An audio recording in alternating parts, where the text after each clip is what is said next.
module 4, and we are continuing our discussion on optimization problem having multiple variable, right?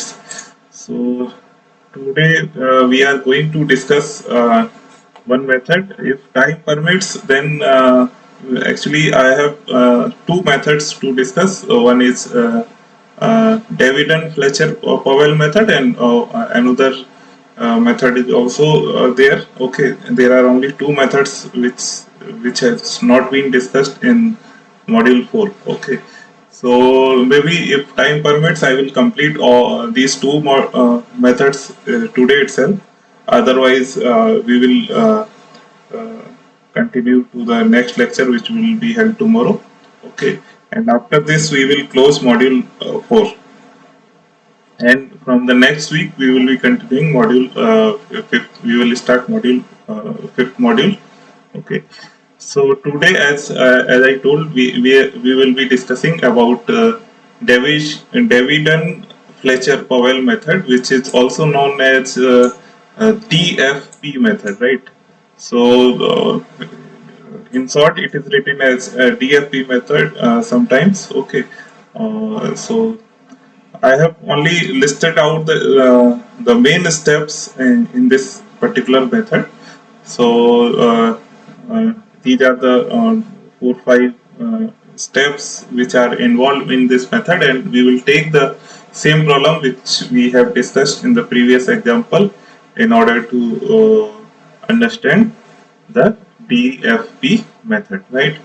So in DFP method, like other methods, we have some starting point, which we will choose some starting point. Then we also choose one n cross n positive definite symmetric matrix, say B1, to approximate the inverse of the Hessian of J, Hessian matrix of F. Okay. So previously we are aware that Hessian matrix is nothing but the matrix of partial derivative of your given function. Okay. So here what we are doing, we are choosing symmetric matrix, and which is also inverse of your Hessian matrix. Okay. So we will discuss. Let us not get worried about these terms, that what is B1 and how we will be taking B1. So B1 is generally taken as identity matrix, and your starting iteration number is set as I equal to 1. Then you need to calculate the gradient of your given function. In step number 2, you are calculating your gradient of given function at your starting point. Say if your starting point is x1, then you will calculate the gradient of function at your starting point x1, and you will set the search direction as si equal to minus vi gradient of fi, right? Some steps you will find that these are quite repetitive in all methods. Like step number 4, once you have identified the search direction, you will try to find the optimum step length lambda I in the search direction si by setting okay. So this we know already how we calculate this. This is calculated fx I plus 1 equal to we calculate the value, and then we take the derivative of this particular function with respect to lambda I. So we are aware about this steps, that how we calculate the optimum step length lambda in any search direction. So once we have decided lambda, we can compute the value of your xi plus 1, so which is equal to xi plus 1 equal to xi plus lambda I plus si, right? So okay, so this is how your xi plus 1 is computed. This is quite common with the previous methods. Then is your testing condition, step number 4, that you check your new point xi plus 1 for optimality. If I plus 1 is optimum, you need to terminate. You might be possible that you will be given some termination criteria. Okay, so if that termination criteria is satisfied, then you can say that you have found the optimum value of xi plus 1. If you have not found that optimum value, then you will go to the step number 5. So I hope up to point number 4 there will be no confusion in implementation of this particular method. We will more elaborate using one example. Okay. Then if you are not able to find the optimum solution up to the point number step number 4, then you will move to the step number 5. Okay, so update the matrix bi. Okay, so previously your bi was your identity matrix okay, now you will calculate the next set of values in this matrix, which will be bi plus 1 equal to bi plus mi plus ni. These are the new terms which has been included in this method. How we calculate these mi or ni, we can see here. For calculating mi, mi is given as lambda I into si transport of transpose of si divide by your transpose of si into gi. Okay, so all these we know what are these si and gi lambda I. We can calculate these values. We have had discussion in previous problems. Okay. Then how we calculate the ni? Ni is again given as bi gi bi gi bi gi, then transpose of bi gi divided by transpose of gi multiplied by bi gi. Okay, so for remembering, you might face difficulty in first time that how these new terms has come, but as soon as we will go into the implementation part, you will find that these are quite simple steps in this particular method, that is DFP method, David and Fletcher Powell method. Okay, how this GI is calculated? GI is given as gradient of function calculated at I plus 1 subtracted by gradient of function calculated x at xi. So this is gradient of fi plus 1 minus gradient of fi. Set the new set of new iteration number as I equal to I plus 1, and again you need to go to step number 2. So here what you are doing, basically you are updating your matrix bi plus 1, and now you are setting I equal to I plus 1 and going to step number again 2. Okay, so we will repeat this process again. We will calculate the gradient of function fi, then we will set the new search direction, then we will calculate the optimum step length in that particular direction, and accordingly we will calculate the next set of optimum values and check this point for optimality.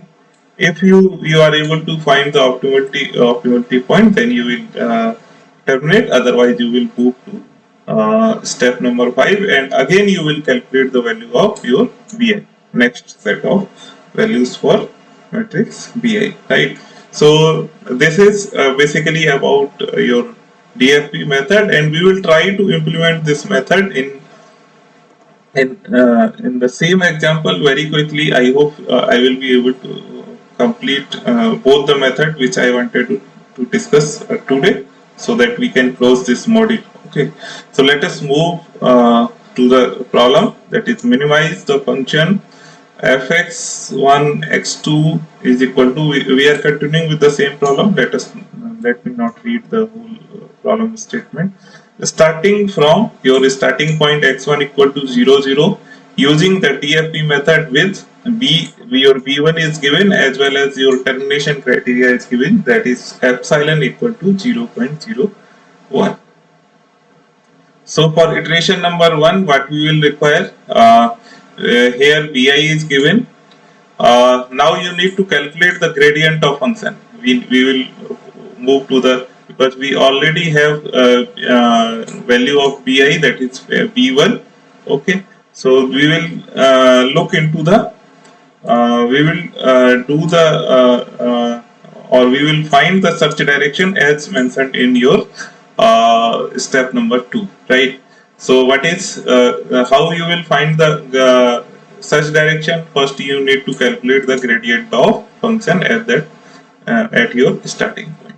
Okay, so here we have calculated the gradient of function at your starting point, which is gradient of f1 is equal to gradient of function at x equal to x1. So this these values you have calculated multiple times, and the gradient of function at your starting point is 1 minus 1, right? Then in step number 2, what was required, that you calculate the search direction at your starting point.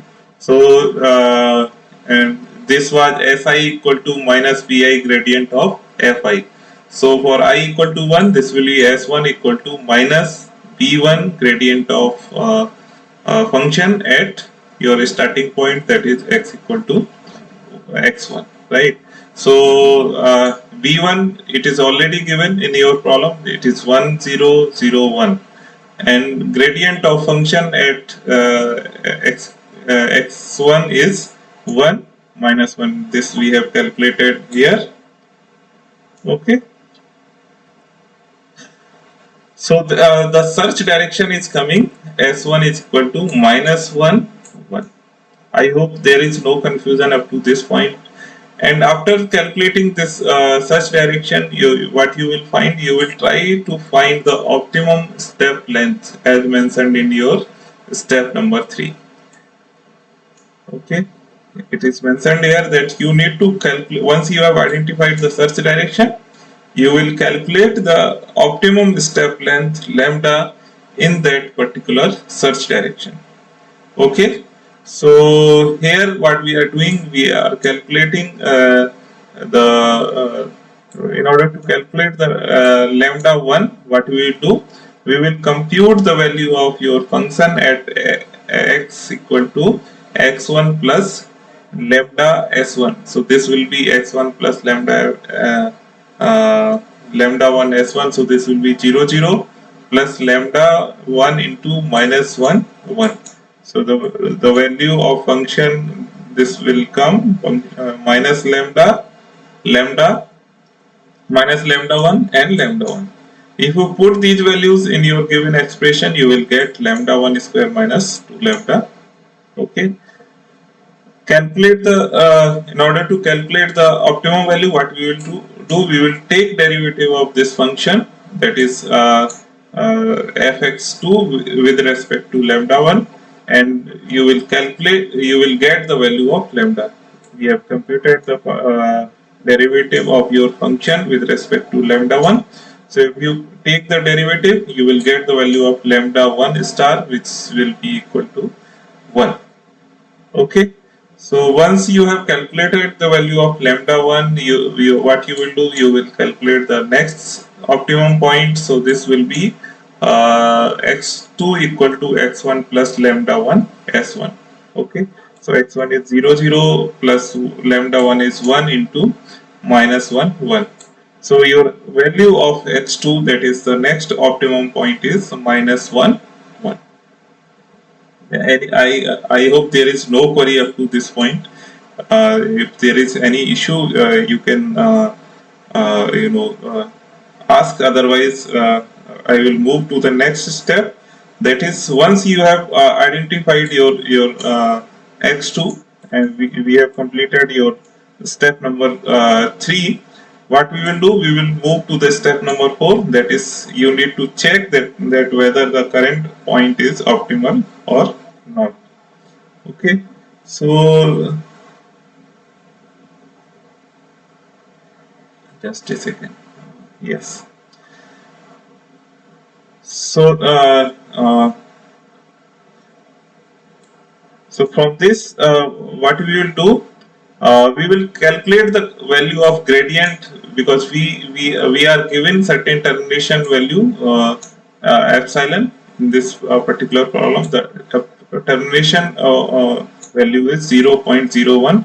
So uh, so what we will do, we will check the value of gradient at your given function, and for that we will put the value of x2 in your gradient function, and you are getting -1 1. Okay, take the modulus of these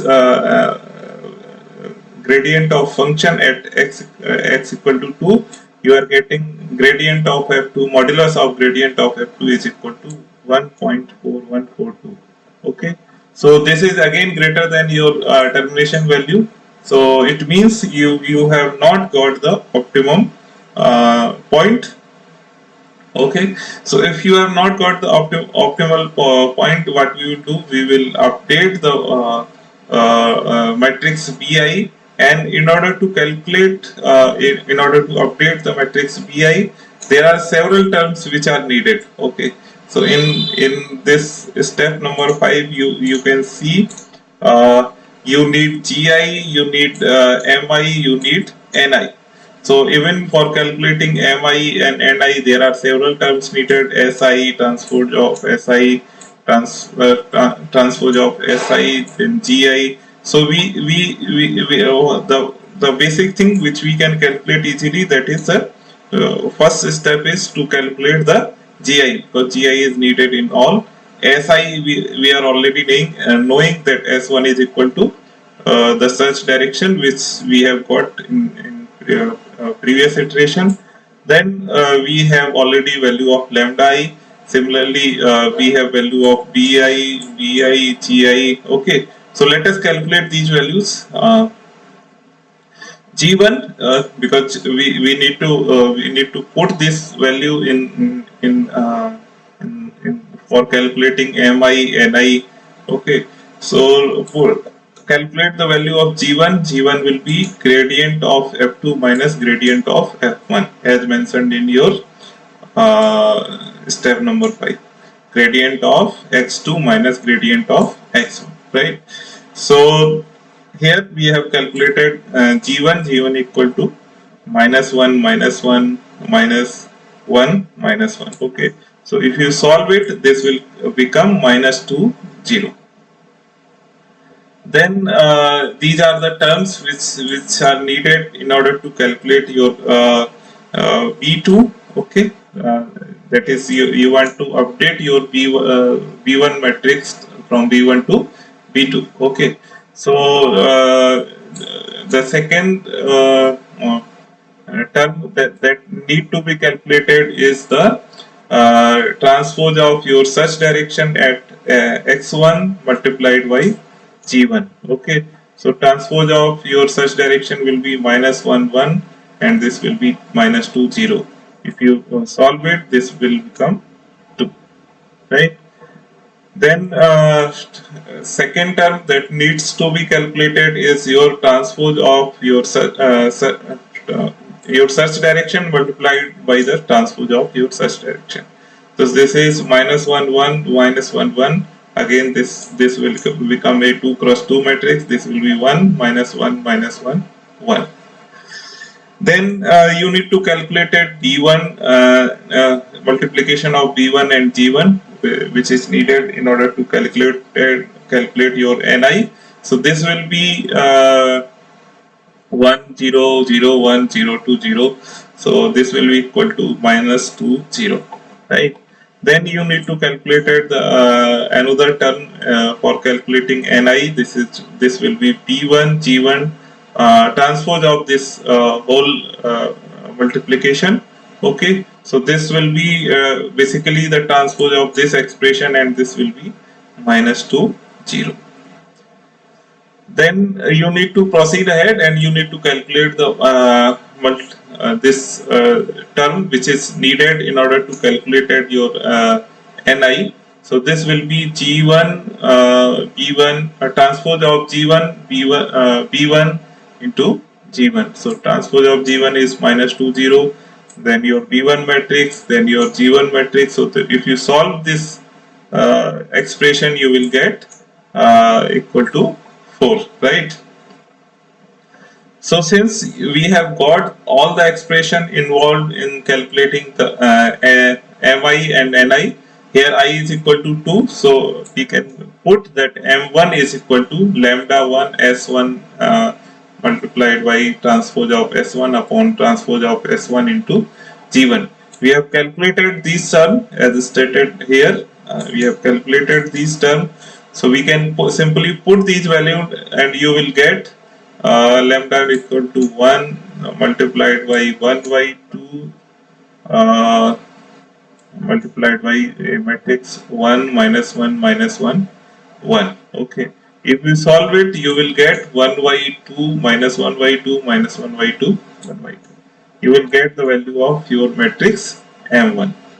Similarly, you need to calculate the value of matrix N2, and if you put simply these values, you will get minus 1 0 0 0, right? So these are the quite simple steps. If you are able to remember, then you can easily calculate these values. Okay, what is needed at your end, that you need to be very careful while remembering the whole variables which are involved in calculating your next matrix, that is B2. Okay, so now we can calculate the B2. B2 will be your B1 plus M1 plus N1. Okay, so if you add these three matrices, you will get your next set of value, that is P2, and which will be 0.5 minus 0.5 minus 0.5 1.5, right?